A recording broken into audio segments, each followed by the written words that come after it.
नमस्कार। चलिए आज एक ऐसे सफर पर चलते हैं जो एक इंसान के दिमाग में सिर्फ एक आइडिया बनकर शुरू हुआ और आज हमारी पूरी दुनिया को चला रहा है।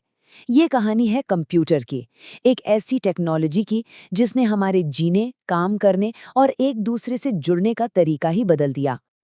तो सवाल ये उठता है कि आखिर ये सब हुआ कैसे? कैसे एक थ्योरेटिकल मशीन की कल्पना ने उस डिजिटल दुनिया को जन्म दिया जिसमें हम आज जी रहे हैं, जहां हर पल अरबों के लेन देन हो रहे हैं? चलिए पता लगाते हैं। अपनी इस कहानी में हम 4 खास पड़ावों से गुजरेंगे।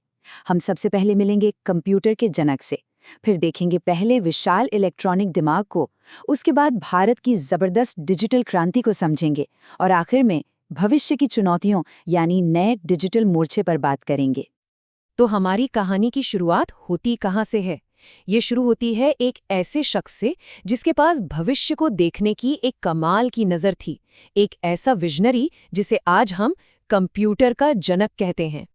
मिलिए चार्ल्स बैबेज से, 19वीं सदी के एक अंग्रेज गणितज्ञ और आविष्कारक। इनकी सोच, आप सोचिए, अपने वक्त से कितनी आगे थी। इन्हें ही वो पहला शख्स माना जाता है जिसने एक ऑटोमेटिक डिजिटल कंप्यूटर का कॉन्सेप्ट दुनिया के सामने रखा। बैबेज का सबसे बड़ा, सबसे अहम आइडिया था एनालिटिकल इंजन। जरा सोचिए, ये सिर्फ कागज पर बना एक डिजाइन था, एक ऐसी मशीन जो उनके जीते जी कभी बन ही नहीं पाई, लेकिन इसका डिजाइन ही अपने आप में एक क्रांति था। ये मॉडर्न कंप्यूटर का पहला ब्लूप्रिंट था जिसमें आज के कंप्यूटर की हर जरूरी चीज, इनपुट, प्रोसेसिंग, मेमोरी और आउटपुट का आइडिया मौजूद था। लेकिन बैबेज के इस आइडिया को कागज से निकलकर हकीकत बनने में जानते हैं कितना वक्त लगा? लगभग 100 साल। अब हम उस लम्हे की तरफ बढ़ते हैं जब ये सपना पहली बार एक विशाल, धड़कते हुए इलेक्ट्रॉनिक दिमाग के रूप में दुनिया के सामने आया। और ये था ENIAC, यानी electronic numerical integrator and computer. 1945 में अमेरिकी सेना के लिए बना ये दुनिया का पहला असली इलेक्ट्रॉनिक कंप्यूटर था। और ये बहुत बड़ा था। ये कोई छोटा मोटा डेस्कटॉप नहीं था, बल्कि 30 गुणा 50 फुट का एक पूरा कमरा इसके नाम था।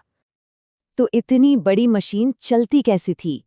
कोई एक चिप नहीं थी, बल्कि 17,468 वैक्यूम ट्यूब्स थे। समझ लीजिए उस दौर के ट्रांजिस्टर, हजारों कांच के बल्ब जो मिलकर इस मशीन का इलेक्ट्रॉनिक दिमाग बनाते थे।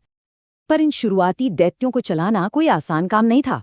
सोचिए, उन हजारों वैक्यूम ट्यूब से इतनी गर्मी निकलती थी कि उसे ठंडा रखने के लिए स्पेशल सिस्टम लगाने पड़ते थे। इसे चलाने में 160 किलोवाट बिजली लगती थी, मतलब जितनी एक छोटे से मोहल्ले में लगती है। और सबसे बड़ी सिरदर्दी थी इसका बार बार खराब होना, यानी इंजीनियरों की टीम को हमेशा मरम्मत के लिए तैयार रहना पड़ता था। और यहाँ आकर असली फर्क समझ में आता है कि हम कहाँ से कहाँ आ गए हैं। एक तरफ था 1945 का ENIAC, जो एक कमरे के बराबर था और सिर्फ मिलिट्री कैलकुलेशंस करता था। और दूसरी तरफ है आज का डिजिटल इंडिया, जहां 55% आबादी इंटरनेट इस्तेमाल करती है और साल में 118 अरब से ज्यादा डिजिटल लेन देन होते हैं। ये वाकई एक बहुत बड़ी छलांग है। उन विशाल रूम साइज्ड कंप्यूटर से लेकर आज तक का सफर सच में कमाल का रहा है। और इस डिजिटल विस्फोट को समझने के लिए आज के भारत की क्रांति से बेहतर कोई उदाहरण नहीं हो सकता। आज भारत डिजिटल दुनिया में एक सुपर पावर बनकर उभरा है। आधार जैसी बायोमेट्रिक पहचान हो या रियल टाइम पेमेंट्स, इसमें हम दुनिया में नंबर 1 है। टेलीकॉम यूजर्स के मामले में दूसरे और स्टार्टअप्स के मामले में तीसरे नंबर पर। ये आंकड़े सिर्फ नंबर नहीं, बल्कि डिजिटल लीडरशिप की एक मजबूत कहानी सुनाते हैं। इस क्रांति का सबसे बड़ा चेहरा है यूपीआई। सिर्फ 2030 में भारत में 118 अरब से ज्यादा यूपीआई ट्रांजैक्शंस हुए। ये सिर्फ एक नंबर नहीं है, ये दिखाता है कि डिजिटल पेमेंट अब कोई वीआईपी सुविधा नहीं, बल्कि करोड़ों लोगों की रोजमर्रा की आदत बन चुकी है। तो सवाल है, ये रेवोल्यूशन हुआ कैसे? इसके पीछे 3 बड़े कारण हैं। पहला, इंटरनेट अब देश की 55% आबादी तक पहुंच गया है। दूसरा, लोग हर महीने औसतन 24 GB डेटा यूज कर रहे हैं। और सबसे जरूरी बात, ये सब इसलिए मुमकिन हुआ क्योंकि भारत में डेटा दुनिया में सबसे सस्ता है, सिर्फ लगभग 13 रुपए प्रति GB। इस बदलाव की नींव रखी गई है एक मजबूत पब्लिक डिजिटल इंफ्रास्ट्रक्चर पर। आधार हर महीने 2 अरब ऑथेंटिकेशन प्रोसेस करता है। युमांग ऐप 5 करोड़ से ज्यादा लोगों को 1700 से ज्यादा सरकारी सेवाएं देता है। और पीएमजी दिशा जैसी योजनाओं ने 5 करोड़ से ज्यादा ग्रामीण नागरिकों को डिजिटल स्किल्स सिखाई हैं। लेकिन जैसा कहते हैं, हर बड़ी ताकत के साथ बड़ी जिम्मेदारी आती है और हर क्रांति अपने साथ नई चुनौतियां लाती है।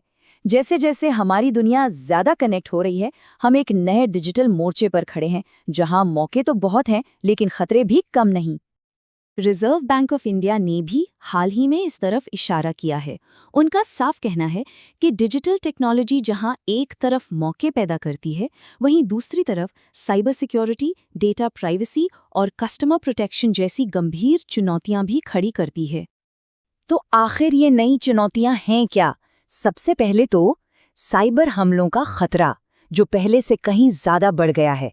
हमारे पर्सनल डेटा को सुरक्षित रखना एक बहुत बड़ी जिम्मेदारी है। नई टेक्नोलॉजी के लिए लोगों को नए स्किल्स सिखाने होंगे और साथ ही ऑनलाइन धोखाधड़ी और गलत सूचना के जाल से भी बचना होगा। तो आखिर में हम इसे एक जरूरी सवाल पर आकर रुकते हैं। चार्ल्स बैबेज के कागजी इंजन से लेकर आज की कनेक्टेड दुनिया तक सफर लंबा रहा है, लेकिन अब जब सब कुछ डिजिटल हो चुका है, तो इसे सुरक्षित रखने की जिम्मेदारी आखिर है किसकी? सरकार की, कंपनियों की, या हम सब की एक यूजर के तौर पर? ये एक ऐसा सवाल है जिस पर हम सभी को सोचने की जरूरत है।